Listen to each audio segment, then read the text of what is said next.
በስመ አብ ወወልድ ወመንፈስ ቅዱስ አሃዱ አምላክ አሜን።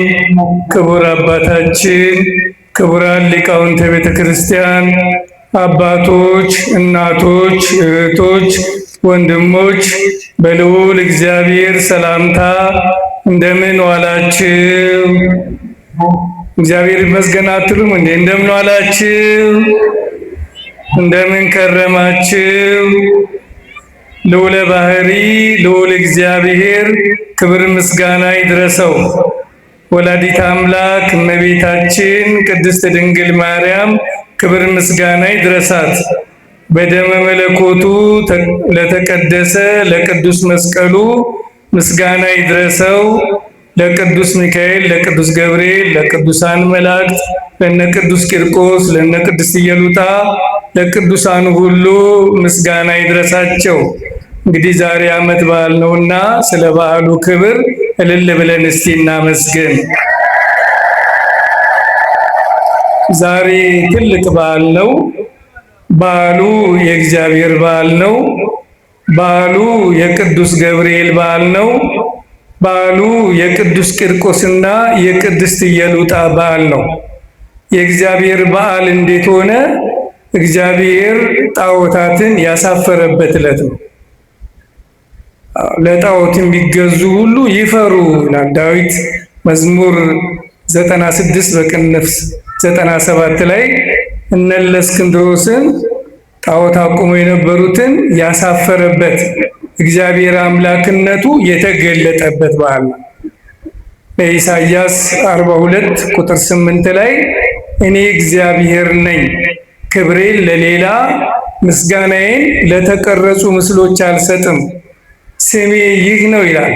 ስለዚህ እግዚአብሔር በአምላክነቱ ንጉሥ በመንግስቱ ጎልማሳ በሚስቱ ቢመጡባቸው ስለማይችሉ እግዚአብሔር አምላካችን አምላክነቱን የገለጠበት ትልቅ በዓል ነው። እልል በሉና መስግኑ። ሁለተኛ ደግሞ ይህ በዓል በጣም ትልቅ በዓል ነው። የቅዱስ ገብርኤል በዓል ነው። የቅዱስ ገብርኤል አዳኝነት የተገለጠበት እግዚአብሔር መልአኩ ቅዱስ ገብርኤልን ልኮ እንዳዳነኝ አወቅሁ። ሃይማኖተኞችን ሁሉ እንዲያድናቸው ከእግዚአብሔር ዘንድ ይላካል። በብሉይ ኪዳንም በሐዲስ ኪዳንም በብሉይ ኪዳን እነ ሰለስቱ ደቂቅን እነ ዳንኤልን፣ በሐዲስ ኪዳንን ደግሞ ከ16 ወታደሮች መካከል አውጥቶ ሂድ ወንጌል ስበክ ብሎ ነቢዩ ዳንኤልን አድኖታልና ሃይማኖት ይዘን ስንገኝ በተዋህዶ ሃይማኖት ጸንተን ስንገኝ እግዚአብሔር ቅዱስ ገብርኤልን ልኮ ከስጋና ከነፍስ መከራ ያድነናልና ቅዱስ ገብርኤል ተልኮ አማንያንን ያዳነበት በዓል ነው። አሁንም እልል በሉና ለቅዱስ ገብርኤል ምስጋና አቅርቡ። ሶስተኛው በዓል ደግሞ እኛ አምነው ከሚድኑት ነን እንጂ ከሃይማኖት ርቀው ከሚጠፉት አይደለንም። ቅዱስ ጳውሎስ ለዕብራውያን ሰዎች በጻፈው መልእክቱ ምዕራፍ 10 ቁጥር 39 ላይ የሚያምን ሰው ማመኑ በተግባር ይረጋገጣል። ኢሳይያስ 43 ከቁጥር 1 እስከ 2 እኔ እግዚአብሔር ነኝ፣ በስምህ ጠርቼሃለሁ፣ እኔ ከአንተ ጋር ነኝ። በፈሳሾች መካከል ብትሄድ ፈሳሾች አያሰጥሙም፣ እሳት መካከል ብትገባ እሳቱ አያቃጥልም፣ እኔ እግዚአብሔር ከአንተ ጋር ነኝ ይላል። ይሄ እንግዲህ ለአማንያን የተነገረ ቃል ነው። ይህንን ቃል አማንያን በተግባር በሕይወታቸው ላይ ተተርጉሞ ታይቷል። በፈሳሾች መካከል ብታልፍ አያሰጥምም የተባለው በእስራኤል ተገልጧል። የኤርትራ ባህር ተከፍሎላቸው ተሻግረዋል። ማመናቸው በዛ ተረጋግጧል። እግዚአብሔርን ያመለኩ ባህር ተከፍሎላቸው ሲሻገሩ፣ እግዚአብሔርን ያላመለኩ ግን በባህሩ ሰጥመዋል። እግዚአብሔርን ያመለኩ በብርሃን ቤት ሲቀመጡ፣ እግዚአብሔርን ያላመለኩት ግብፃውያን ጣዖታውያን ደግሞ ጨለማ ቤት ተቀምጠዋል። እግዚአብሔር አምላካችን አማንያንን ነጥሎ እንደሚያድን፣ እማያምኑትን እንደሚቀጣ፣ አማንያን እምነታቸው እንደሚያድናቸው የተረጋገጠበት በዓል ነው። ሁለተኛው በእሳት መካከል ብትገባ እሳቱ አያቃጥልህም የሚለው ደግሞ በሰለስቱ ደቂቅ ተገልጧል። ትንቢተ ዳንኤል ምዕራፍ 3 ላይ መመልከት እንችላለን። እሳት ውስጥ ገብተው ከእሳት ወጥተዋል።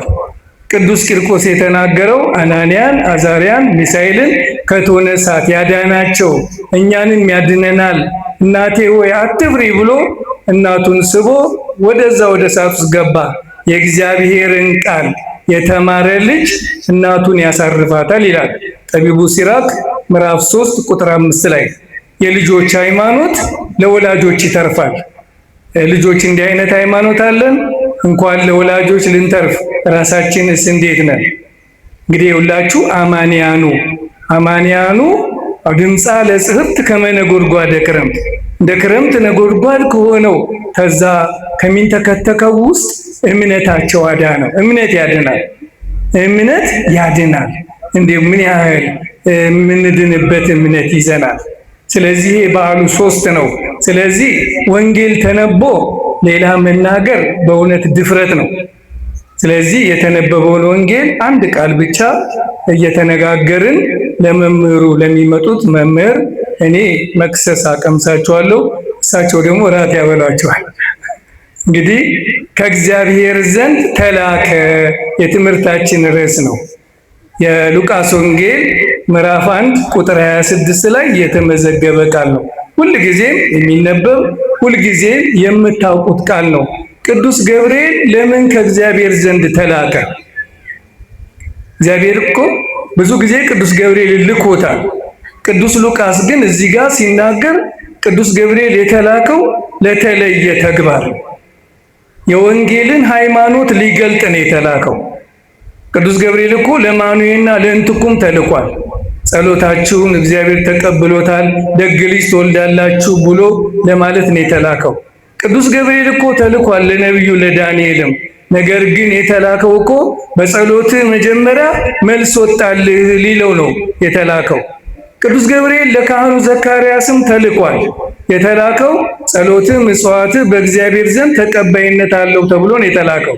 ቅዱስ ሉቃስ እዚህ ጋር ለየት አድርጎ በ6ኛው ወር መልአኩ ቅዱስ ገብርኤል ከእግዚአብሔር ዘንድ ወደ አንዲት ድንግል ተላከ ብሎ የተናገረበት ምክንያት ለምንድን ነው? ቅዱስ ገብርኤል የተላከው ሃይማኖትን ሊገልጥ ነው። ለመላእክት የሃይማኖት መምህር እንደሆነ ሁሉ ለሰው ልጆችም ሁሉ የሃይማኖት መምህር ነው። እግዚአብሔር ብዙ መምህራን አላዘጋጀም ለሃይማኖት። አንድ መልአኩ ቅዱስ ገብርኤል የሚያዘጋጀው። የቅዱስ ገብርኤልን ቃል የሰሙ መላእክት ከሥላሴ ጋር ኖረዋል። የቅዱስ ገብርኤልን ትምህርት ያልሰሙ ደግሞ ወደ ዘላለም ጨለማ ተጥለዋል። አሁንም ከእግዚአብሔር ጋር ለመኖር ከእግዚአብሔር የተላከውን የቅዱስ ገብርኤልን ትምህርት መስማት ግድ ነው። ቅዱስ ሚካኤል አይደለም የተላከው፣ ቅዱስ ሩፋኤል አይደለም የተላከው ቅዱስ ገብርኤል ነው። ለምን ተላከ? ገብርኤል ብሂል አምላክ ወሰብ። ገብርኤል ማለት አምላክ ሰው የሚሆንበት ጊዜ መድረሱን አምላክና ሰው ማለት ነው። ስለዚህ አምላክ ወልደ አምላክ የባህሪ አምላክ መድኃኔዓለም ክርስቶስ ከሰማያ ሰማያት ወርዶ ከድንግል ማርያም በድንግልና ተጸንሶ በድንግልና ተወልዶ ዓለምን ሊያድን ስለሆነ ያንን ሰው ሁሉ የሚድንበትን የተዋህዶን ሃይማኖት ትምህርት ለማስተማር ከእግዚአብሔር ዘንድ ተላከ። ይህን ትምህርት የያዘ ሰው ከእግዚአብሔር ጋር ይኖራል፣ ከድንግል ማርያም ጋር ይኖራል፣ በመስቀሉ በረከት ይኖራል፣ በስጋም በነፍስም ይባረካል።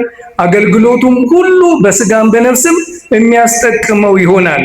በሃይማኖት ውስጥ ይኖራል። ከዚህ ትምህርት የወጣ ግን ከሃይማኖት ይወጣል። አንደኛ ጢሞቴዎስ ምዕራፍ 4 ቁጥር 1 ላይ መንፈስ ቅዱስ ግን በግልጽ በእኔ ላይ ይናገራል፣ ሰዎች የሚያስቷቸውን የአጋንንትን ትምህርት እየተማሩ ሃይማኖትን ይክዳሉ ይላል። ሃይማኖት የተገለጠው በቅዱስ ገብርኤል በኩል ስለሆነ ማለት ነው። ከቅዱስ ገብርኤል ትምህርት ከወጡ ያለው የአጋንንት ትምህርት ነው። የአጋንንት ትምህርት ደግሞ ምንድነው? መሳቻ ነው ማለት ነው። ስለዚህ ምስጢረ ተዋህዶ ዓለም ሁሉ የሚድንበት፣ ዓለም ሁሉ የሚባረክበት፣ ዓለም ሁሉ የሚቀደስበት እግዚአብሔር ረቂቁን የሃይማኖት ትምህርት በቅዱስ ገብርኤል በኩል ለሰው ልጆች ሁሉ ላከ። እነሆ ለዓለም ሁሉ የምስራች ለሰው ልጆች ሁሉ መድኃኒት የሆነው ተወልዷል ብሎ ምስራቹን የተናገረው ቅዱስ ገብርኤል ነው። ስለዚህ ቅዱስ ገብርኤል የተላከው በዚህ ምክንያት ነው። የአምላክ ሰው መሆን ምስጢር በስሙ ላይ ስላለ። ሌላው ቅዱስ ገብርኤል የተላከው ለምንድን ነው? ሽልማት ነው። ሽልማት ነው። ንቁም በበህላዌነ እስከንረክቦ ለአምላክነ ብሎ መላእክትን በሃይማኖት ጸጥ አድርጎ ስላቆማቸው በዚህ ምክንያት እናቴን ድንግል ማርያምን አብስር ብሎ እግዚአብሔር ሸልሞታል። እመቤታችን ቅድስት ድንግል ማርያም ከእግዚአብሔር ዘንድ ለቅዱስ ገብርኤል የተሸለመች ሽልማት ናት። እሷን ማብሰር ሽልማት ነው፣ ከእግዚአብሔር ዘንድ ተልኮ ነው። ሲላክም ደግሞ የተላከበት ምስጢር እንደነ ማኑሄ እንደነ ዳንኤል እንደነ ካህኑ ዘካርያስ ጸሎትሽ ተሰማልሽ አረገልሽ ሊል አይደለም። እንደነ ቅዱስ ቂርቆስ እንደነ ቅድስት ኢየሉጣም ያንን እሳቱን ሊያበርድላቸው እንደተላከም አይደለም የተላከው። የእመቤታችን የቅድስት ድንግል ማርያምን ክብሯን ሊገልጽ ነው የተላከው። ምልዕተ ጸጋ ምልዕተ ክብር። ያ ምስጢር ስውር ነበረ፣ በእግዚአብሔር ዘንድ ብቻ ነበር የሚታወቀው። ዓለም አያውቀውም ነበረ። እግዚአብሔር ግን በሱ ፊት ባለሟልነት ባለው በቅዱስ ገብርኤል በኩል የእናቱን የድንግል ማርያምን ክብር ገለጠ። በመልአኩ በቅዱስ ገብርኤል ሰላምታ እመቤቴ ማርያም ሆይ ሰላም እልሻለሁ። የቅዱስ ገብርኤል ተማሪዎች ነን። እመቤታችን ውዳሴዋን እንደግም እመቤታችን ምልዕተ ጸጋ ምልዕተ ክብር መሆኗን የምናውቅ በሙሉ የቅዱስ ገብርኤል ተማሪዎች ናቸው። የእመቤታችን ክብር የማይገባው ካለ 1:7 የቅዱስ ገብርኤልን ጸበል ይጠመቅ፣ የያዘው ጋኔን ይለቀዋል። ከዛ በኋላ ውዳሴ ማርያም መድገም ይችላል። የሆነ አጋንንት ተጠግቶት ነው የተሰወረበት። ስለዚህ 1:7 ሲጠመቅ የያዘው ጋኔን ይለቀዋል። ከዛም የእመቤታችን ክብር ይገለጥለታል። ስለዚህ ቅዱስ ገብርኤል የእመቤታችንን ክብር ሊገልጽ ነው የተላከው። ዛሬ ከድንግል ማርያም ጋር የሚጣላው ትውልድ ሁሉ አጋንንት የሰረረው ትውልድ ነው። አጋንንት የሚጨፍርበት ትውልድ ነው። እግዚአብሔርን የሚያውቅ ከእግዚአብሔር የተላከ ክብሯን እንዲገልጽ እግዚአብሔር የላከው ቅዱስ ገብርኤል የነገረን እርግጡን ጻፍኩላችሁ እኮ ነው ያለው ቅዱስ ሉቃስ። ከመጀመሪያው እርግጡን የተረጋገጠ የመዳናችንን ምስጢር የጻፈልን ቅዱስ ሉቃስ የመዘገበልን ምንድነው? ምልዕተ ጸጋ ምልዕተ ክብር። ጸጋን የሞላብሽ ሆይ። ማንም የለም እንደዚህ የተሰጠው ከመላእክትም ከሰውም ባለሙሉ ጸጋ ባለሙሉ ክብር የተባለ የለም። ቅዱስ ገብርኤል ግን ከእግዚአብሔር ዘንድ ተልኮ ክብሯን ገልጾልናል። ከእግዚአብሔር ዘንድ ተላከ፣ የተዋህዶን ሃይማኖት ምስጢር ገለጠ ነው። ሌላው ቅዱስ ገብርኤል ከእግዚአብሔር ዘንድ ተላከ። ለማን የተላከው? ለሃይማኖተኞች ተላከ። ለቅዱስ ቂርቆስ፣ ለቅድስት ኢየሉጣ።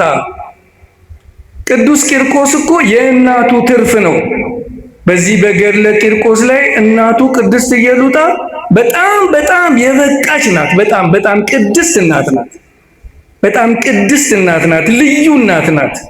እንዲያውም ራሱ ቅዱስ ገብርኤል ተገልጦ ነው እሷ በፍጹም ወደ ስጋዊ ፈቃድ የማትሄድ በምናኔ የምትኖር ነበረች።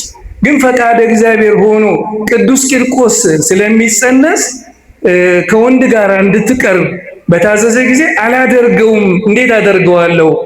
ልብስ ከቆሸሸ በኋላ መልሰው ቢያጥቡት አዲስ ይሆናል ወይ? ሰውነቴን በስጋዊ ፈቃድ አላረክስም አለችው። ለምን እንዲህ አድርገሽ ታስቢያለሽ?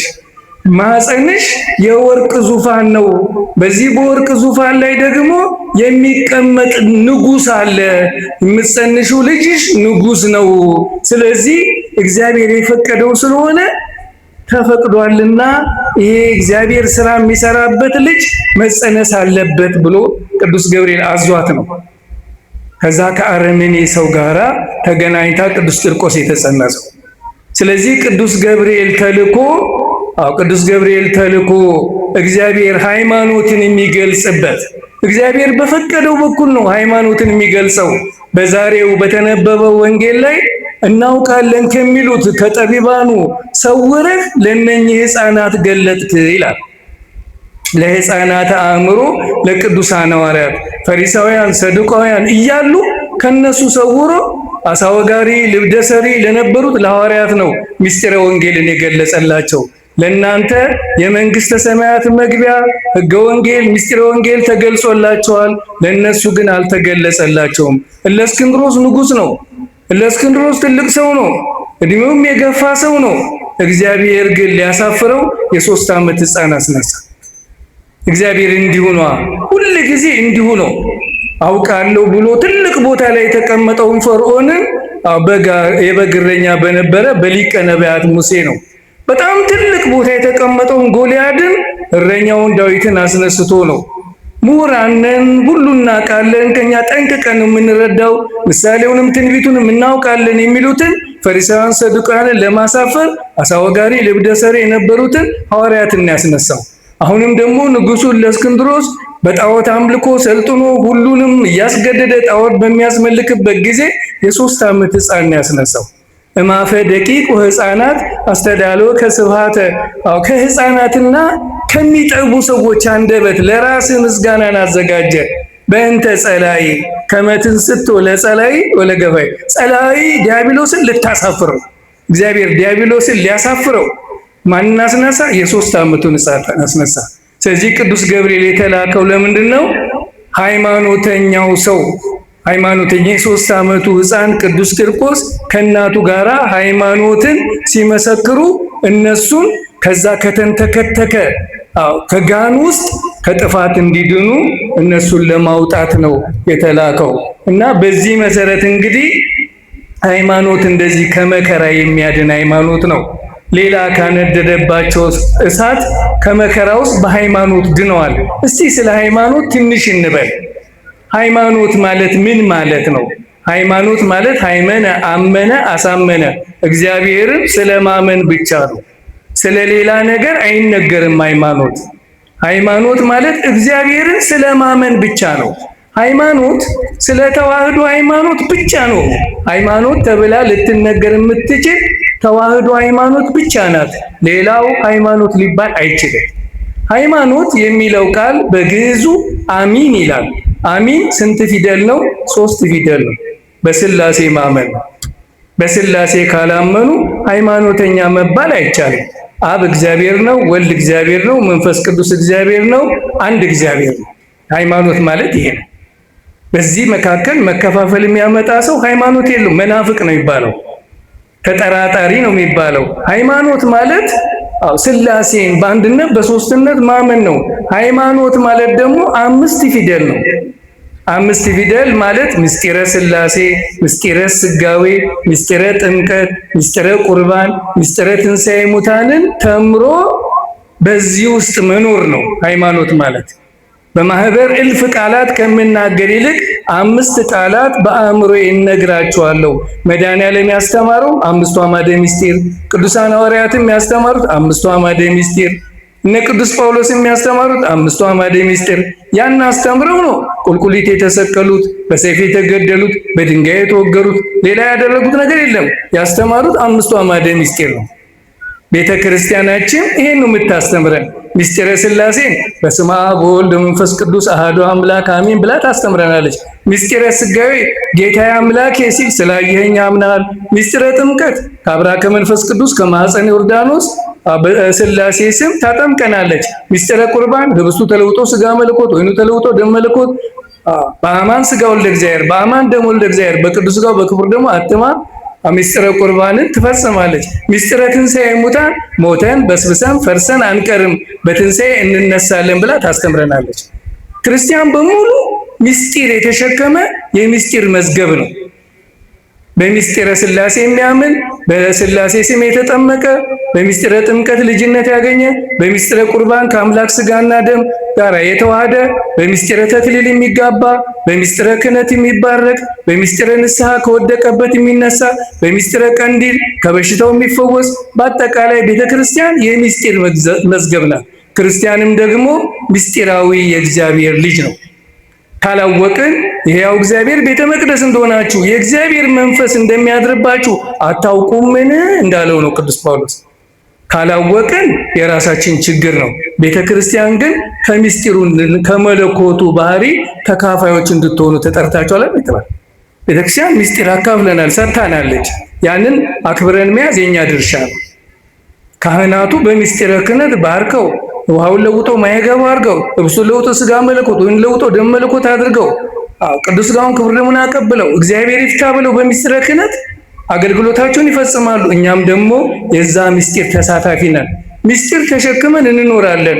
ከወደቅ ደግሞ በምስጢር እንነሳለን። በምስጢረ ንስሐ መጨረሻ ደግሞ በምስጢረ ትንሣኤ ሞተን በስብሰን ፈርሰን አንቀርም፣ እንነሳለን። ሃይማኖት ማለት ይሄን ማመን ነው። ይሄን ካላመነስ ከሃዲ ነው የሚባለው። ይሄን ካላመነስ መናፍቅ ነው የሚባለው። ይሄን ካላመነስ ፈላስፋ ነው የሚባለው። ስለዚህ በሃይማኖት የሚገኙ ምንም ነገር ሊያገኝ አይችልም። ምንም ነገር ሊያገኝ አይችልም። ሁሉም ስጦታዎች የሚሰጡት በሃይማኖት ነው።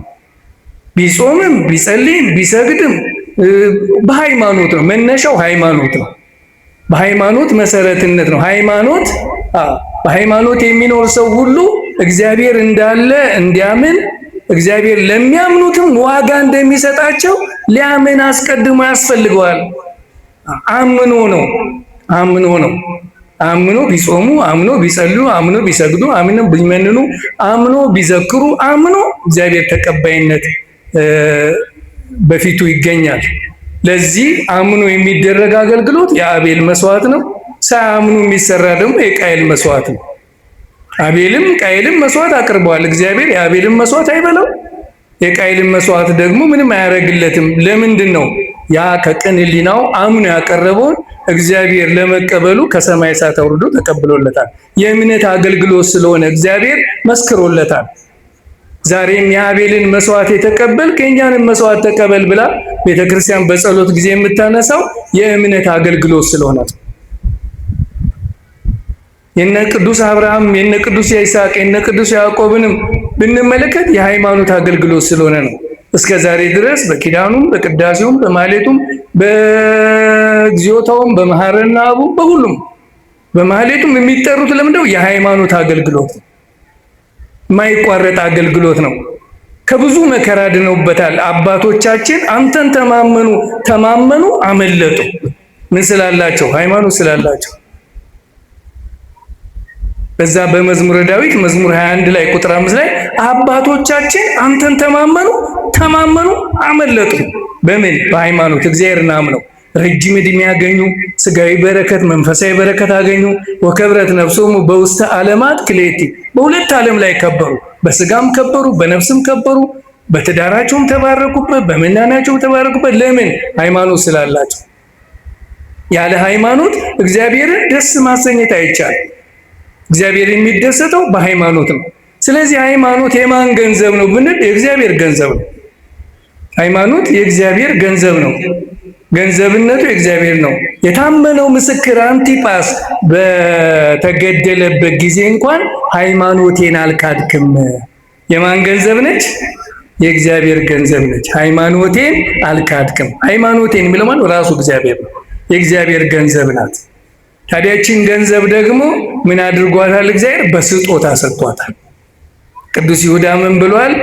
ቅዱስ ይሁዳ በስጦታ እንደተሰጠች አንድ ጊዜ ለቅዱሳን የተሰጠችውን ሃይማኖት ጠብቃችሁ ለእሷ እንድትጋደሉ ለቅዱሳን መላእክት፣ ለቅዱሳን ነቢያት፣ ለቅዱሳን ሐዋርያት፣ ለቅዱሳን ጻድቃን፣ ለቅዱሳን ሰማዕታት አንዴ ተሰጥታለች። በቃ በየጊዜው የሚፈበረክ አይደለም ሃይማኖት። እንደምንለብሰው ልብስ ፋሽን፣ እንደሚሸጡ የተለያዩ ቁሳቁሶች ሃይማኖት በየጊዜው የሚፈለሰፍ ነገር አንድ ጊዜ እግዚአብሔር ሰጥቶታል። አንድ ጊዜ ለእነ ቅዱስ ገብርኤል ሰጥቷል። አንድ ጊዜ ለቅዱሳን አበው ሰጥቷል። አንድ ጊዜ ለቅዱሳን ነቢያት ሰጥቷል። አንድ ጊዜ ለቅዱሳን ሐዋርያት ሰጥቷል። ያንን ይዞ መጓዝ ነው። ይህ በአንተ ዘንድ ያለው ሃይማኖት ቀድሞ በአያትህ በሎይት በእናትህም በኤውንቄ ነበረባቸው አይደል? አንድ ጊዜ ተሰጥቷል። የአያቴ ቅድመ አያት ሃይማኖት ነው። ይህ የአያቴ ቅድመ አያት ሃይማኖት ነው። ሃይማኖተ ሥላሴ የአያቴ ቅድመ አያት ሃይማኖት ነው። የኢየሱስ ክርስቶስ እግዚአብሔር ሃይማኖት የአያቴ ቅድመ አያት ሃይማኖት ነው። ወላዲተ አምላክ ድንግል ማርያም የእሷ ትምህርት ራሱ የዶግማ ትምህርት ነው። የሃይማኖት ትምህርት ነው። ሰው እመቤታችንን አላወቀም ማለት ሃይማኖቱን አላወቀም ማለት ነው። ሰው እመቤታችንን ካደ ማለት ሃይማኖትን ካደ ማለት ነው። ሃይማኖት የተገለጠው በእሷ ስለሆነ ድንግል ማርያም ማለት ሃይማኖት ናት። የቀኖና ትምህርት አይደለም። የድንግል ማርያም ትምህርት ወላዲተ አምላክ ስንል እሷ የአምላክ እናት ናት፣ ልጇ ደግሞ የባህሪ አምላክ ነው። ከወላዲተ አምላክ ከድንግል ማርያም ጋር ሰው ተቃወመ ማለት ከሃይማኖት ወጣ ማለት ነው። ከሃይማኖት ወጣ ማለት ነው። ሃይማኖት የለውም፣ አያውቅም። ሃይማኖተኛ ነኝ ማለት አይችልም። ስለዚህ በእግዚአብሔር ዘንድም እውቅና የለውም። እግዚአብሔር ሃይማኖትን የገለጸው በእሷ በኩል ነው። የእግዚአብሔር ከተማ ሆይ በአንቺ የተደነቀ ነገር ይባላል ይላል ዳዊት። በአንቺ የተደነቀ ነገር ይባላል። ድንግልና እናት ስትሆኚ ልጅሽ ደግሞ አምላክና ሰው ነው። ይሄ ምስጢር የተገለጠው በአንቺ ነው። እግዚአብሔር በይሁዳ ታወቀ። ከይሁዳ ዘር በሆነችው በድንግል ማርያም በድንግልና ተጸንሶ በድንግልና ለዓለም ታወቀ። ስለዚህ ሃይማኖት ማለት እንግዲህ የእግዚአብሔር ስጦታ ነው። የእግዚአብሔር ስጦታ ነው። ይህን ስጦታ ደግሞ እግዚአብሔር ከሰጠ በኋላ ታማኝ ይፈልጋል። በቤተሰቦቹ ላይ የሾመው ታማኝና ልባም ባሪያ ማን ነው? ይሄ የሃይማኖት ስጦታ ተሰጥቷል። ግን ይሄን ስጦታ ሰጥቷል። እዚህ በሙሉ የተሰበሰብን ተሰጥቶናል። ወንዶች በ40 ቀን ሴቶች በ80 ቀን ተሰጥቶናል። በካህናቱ አማካኝነት እግዚአብሔር ሰጥቶናል። ይህን ስጦታ ደግሞ መጠበቅ ግዴታ ነው። በቤተሰቦቹ ላይ የሾመው ታማኝና ልባም ባሪያ ማን ነው? ቤተሰብ የተባሉት 3 ናቸው። አንዱ በሕዋሳቱ ላይ ነው እያንዳንዱ ሰው። ሁለተኛው ደግሞ ካህኑ ደግሞ በበጎቹ ላይ ነው። ሀብታሙ ደግሞ በችግረኞች ላይ ነው ተሹሟል። እግዚአብሔር ሾሞታል። የእግዚአብሔር ሹማምንት 3 ናቸው። አንደኛው ሹም ሀብተ ወልድና ስመ ክርስትና የተቀበለ እያንዳንዱ ክርስቲያን በሥላሴ ተሹሟል። ከአብራከ መንፈስ ቅዱስ ከማኅፀነ ዮርዳኖስ መወለድ ሹመት ነው። ወደ ወገኖቹ መጣ፣ ወገኖቹ ግን አልተቀበሉትም። ለተቀበሉት ግን የእግዚአብሔር ልጆች የሆኑ ዘንድ ስልጣን ሰጣቸው። ክርስቲያን ማለት ባለስልጣን ማለት ነው። ሥላሴ ሾሙት ባለስልጣን ነው። በሥላሴ ዘንድ ተሹሟል። እያንዳንዱ ሰው ተሹሟል። ማን የሾመው? ሥላሴ ሾመውታል። ሥላሴ ሾመውታል። አንተም ሹም ነህ፣ አንቺም ሹም ነሽ። ያልተሾመ ሰው የለም በሥላሴ። ይህን ሹመቱን የጣለ ሰው የሾመው ይጠይቀዋል።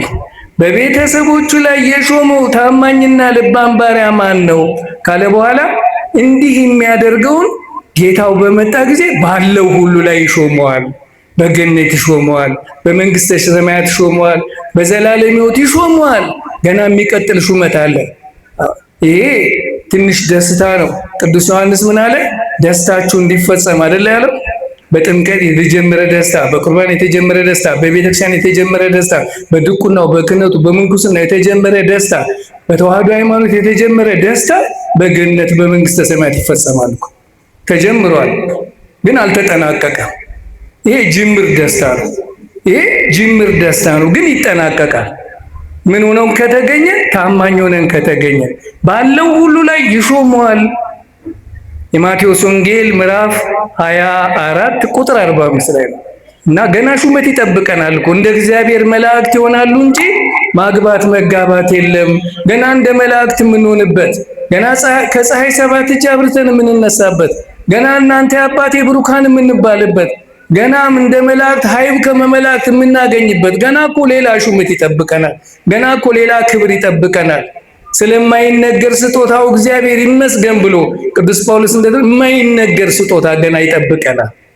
ዓይን ያላየችው ጆሮ ያልሰማው በሰው ልብ ያልታሰበ እግዚአብሔር ለወዳጆቹ ያዘጋጀው ሚል ገና ይጠብቀናል። መቼ? ታማኝ ሆነን ከተገኘን፣ በሃይማኖታችን ታማኝ ሆነን ከተገኘን፣ በልጅነታችን ታማኝ ሆነን ከተገኘን፣ በድቁናችን በክህነታችን በምንኩስናችን ታማኝ ሆነን በትዳራችን ታማኝ ሆነን ከተገኘን፣ በቁርባናችን ታማኝ ሆነን ከተገኘን፣ በተዋህዶ ሃይማኖት በእግዚአብሔር ፍቅር በእመቤታችን ፍቅር በቅዱስ ገብርኤል ፍቅር በቅዱሳን ፍቅር ታማኝ ሆነን ከተገኘን ገና ሹመት ይጠብቀናል። ስለዚህ ሃይማኖት እግዚአብሔር ሰጥቷል። ምን ይፈልጋል? ታማኝነት። ታማኞቹ እነ ቅዱስ ቂርቆስ፣ ታማኞቹ እነ ቅድስት ኢየሉጣ በታማኝነት ሃይማኖታቸውን ጠበቁ። ሃይማኖታቸውንም እግዚአብሔር መሰከረላቸው። ከዛ ከመከራ አዳናቸው። ዛሬ ምንድነው ያለው ቅዱስ ቂርቆስን? እኔ እንደዚህ አድርጌ ገና በ3 ዓመት በሕፃንነቴ መስክሬልሃለሁ፣ የእኔን ስጋ ምስጥ እንኳን እንዳይበላው አለ። አይበላውም፣ በኤልያስ ሰረገላ ነው ማሳርጋለሁ፣ መሬት እንኳን አትቀበርም ነው ያለው ቅዱስ ቂርቆስ። በኤልያስ ሰረገላ አሳርጋለሁ እንጂ ያንተ ስጋ መሬት አይሆንም፣ መሬት አይነካም ያለው። ሃይማኖቱ አያችሁ፣ ሃይማኖቱ እንደዛ ነው። ስለዚህ ይሄንን ሃይማኖት ሰጠን። በዚህ ታማኝ በሃይማኖት ቁሙ ይለናል ቅዱስ ጳውሎስ። በሃይማኖት ምን ሆኑ? ቁሙ። አንደኛ ቆሮንቶስ ምዕራፍ 16 ቁጥር 13 ላይ በሃይማኖት ቁሙ፣ በተዋህዶ ሃይማኖት ቁሙ፣ እንዳትናወጡ። በተዋህዶ ሃይማኖት ቁሙ። ቀጥ ብሎ መቆም ነው። መናወጥ አያስፈልግም። በዛም በዛም በዛም በዛም ቢጮ ምንም አንድ ሕፃን ልጅ እናቱ አቅፋው ዙሪያ ያሉ ሰዎች ማሙሽ ማሙሽ ማሙሽ ማሙሽ ቢሉት ማሙሽ ስላሉት ወደዛ ይጮሃል፣ ወደዛ ይሄዳል? አይሄድም። እናቱ ግን ማሙሽ ብትል አቤት ብሎ እናቱ ላይ ልጥፍ ነው የሚለው። ለምን? እናቱን በድምጿ ያውቃታል። በድምጿ ብቻ ሳይሆን በመመገቧም ያውቃታል። እግዚአብሔርን በድምፁ፣ ድንግል ማርያምን በድምጿ፣ ቤተ ክርስቲያንን በድምጿ ልናውቅ ይገባል። በጎቼ ድምፄን ይሰማሉ፣ የሌላውን ድምፅ አይሰሙም። በእርግጠኝነት ጆሮአችን ቀላዋጭ ከሆነ ከእግዚአብሔር እንለያለን። ጆሮአችን ቀላዋጭ ከሆነ ከሃይማኖት እንወጣለን። አዳምና ሔዋን 7 ዓመት ከእግዚአብሔር ጋር የኖሩት ጆሮአቸው እግዚአብሔርን ብቻ፣ ጆሮአቸው እነ ቅዱስ ገብርኤልን ብቻ እየሰማ ነበረ። ከ7 ዓመት በኋላ ጆሮአቸው ቀላወጠ። የዲያብሎስን ድምፅ ሲሰሙ ከዛ ምን ሆኑ? በምኞት መሳም መጣ፣ መታለል መጣ፣ ከእግዚአብሔር ጋር መጋጨት መጣ፣ ከክብር ከጸጋ መገፈፍ መጣ። ሰው ልጅ መጀመሪያ የተሰነካከለው ጆሮ ነው። ለዚህ ነው በኢሳይያስ 53 ቁጥር 3 ላይ ጆሮአችሁን አዘንብሉ፣ ወደ እኔ ቅረቡ፣ ስሙ፣ ሰውነታችሁ በሕይወት ትኖራለች፣ የታመነችትን የዳዊትን ምሕረት የዘላለም ቃል ኪዳን ከእናንተ ጋር ያደርጋል ይላል። ስለዚህ ሃይማኖታችን ለመጠበቅ ጆሮአችንን ከቤተ ክርስቲያን ድምፅ ውጪ ሌላ ድምፅ ላለመስማት እንጠብቀው። ሌላ ነገር እንዳንቀላውጥ። ያ ቅልውጥ ሌላ ጣጣ ነው የሚያመጣው፣ ክብር ነው የሚያስገፍፈው። ያዕቆብ ከሊያ የወለዳት ዲና አርፋ ከቤተሰቦቿ ጋር ብትቀመጥ በክብሯ ትቀመጥ ነበረ። ዘፍጥረት 34 ላይ ተቀመጠች። ነገር ግን አልሆነላትም፣ ቀላወጠች። ቤተሰቦቿን ሁሉ ጥላ ወደ አሕዛብ ጨዋታ ሄደች። የኤሞር ልጅ ሴኬም አገኘና ከክብር አሳነሳት። እሱ ነው የመጣባት፣ እሷ ነች እንጂ ሄደችበት። እሱ እኮ መጥቶባት አይደለም፣ እሷ ሄደች፣ ሌላ ነገር ፍለጋ ሄደች። ስለዚህ ክብሯን ጥላ መጣች። ስለዚህ ክብራችን ቤተክርስቲያናችን ናት። ክብራችን ተዋህዶ ሃይማኖታችን ነው። ክብራችን ውዳሴ ማርያማችን ነው። ክብራችን ድርሳነ ገብርኤል ነው። ክብራችን በጸናች በተዋህዶ ሃይማኖት በዶግማ በቀኖኗ በሕጓ በስርዓቷ በሃይማኖት መኖር ነው። በዚህ ውስጥ ሆነን ክብረ ስጋ ክብረ ነፍስ፣ በረከተ ስጋ በረከተ ነፍስ እንቀበላለን። ስለዚህ ሃይማኖት የእግዚአብሔር ገንዘብ ናት። ሃይማኖት ለእኛ ከእግዚአብሔር የተሰጠችን ናት። ሃይማኖት እኛ አደራ ልንጠብቃት የተሰጠችን ናት። ታማኝ ሆነን ልንገኝ ይገባል። በሃይማኖታችን ታማኝ ሆነን በመገኘታችን ብዙ በረከት እናገኛለን። ቅዱስ ገብርኤል ከእግዚአብሔር ዘንድ ተልኮ የገለጸልንን ተዋህዶን ሃይማኖት ጠብቀን በስጋም በነፍስም እንድንባረክ የእግዚአብሔር ቸርነት፣ የወላዲተ አምላክ የድንግል ማርያም ቃል ኪዳን፣ የቅዱስ ገብርኤል ቃል ኪዳን ተራዳይነት፣ የቅዱስ ቂርቆስ የቅዱስ ኢየሉጣ ቃል ኪዳን ከሁላችን ጋር ይሁን። ከእግዚአብሔር ዘንድ ቅዱስ ገብርኤል ተላከ። ወስብሐት ለእግዚአብሔር ወለወላዲቱ ድንግል ወለመስቀሉ ክቡር አሜን።